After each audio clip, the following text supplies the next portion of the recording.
Channel channel کو subscribe کریں اور یہ بیل آئیکن پر بھی کلک کر دیں تاکہ ہر آنے والی ویڈیو سب سے پہلے آپ کو مل۔ بسم اللہ الرحمن الرحیم، صلو علی الحبیب صلی اللہ علی محمد صلی اللہ علیہ وسلم۔ راشد اداس ایک روحانی علاج دیکھتے پیش خدمت ہے۔ یہ تقریباً ہر غم، ہر مصیبت کا روحانی علاج ہے اور حدیث مبارکہ سے ثابت ہے۔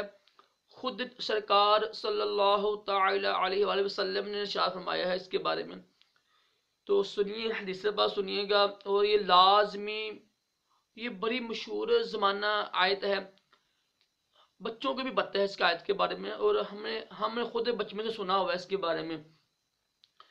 تو حدیث پاک سنیے، ترمذی شریف کی ہے یہ حدیث پاک ہے۔ حضرت سعد بن ابی وقاص رضی اللہ تعالی عنہ فرماتے ہیں کہ میں نے حضور اقدس صلی اللہ تعالی علیہ وآلہ وسلم کو یہ فرماتے ہوئے سنا، میں ایک ایسا کلمہ دعا جانتا ہوں جسے کوئی غم زدہ کہے گا تو وہ غم سے نجات پائے گا۔ وہ دعا میرے بھائی حضرت یونس علیہ السلام کی ہے جو انہوں نے سمندر کی تاریکی میں مانگی تھی۔ حضرت سعد بن ابی وقاص رضی اللہ تعالی عنہ سے ایک دوسری روایت میں یوں ہے کہ حضور صلی اللہ تعالی علیہ وسلم نے فرمایا، حضرت یونس علیہ السلام نے جو دعا مچھلی کے پیٹ میں مانگی تھی، اس سے جو مسلمان بھی کسی مقصد کے لیے مانگے گا اس کی دعا قبول ہوگی۔ اس لیے بزرگوں سے منقول چلا آتا ہے کہ وہ انفرادی اور اجتماعی طور پر مصیبت کے وقت یہ کلمہ 1.25 بار پڑھتے تھے اور اس کی برکت سے اللہ تعالیٰ مصیبت کو دور کر دیتا تھا۔ تو بہت ہی مشہور دعا ہے، میں انشاءاللہ اوپر لکھ بھی دوں گا، آپ کو نظر آ جائے گی آپ کو۔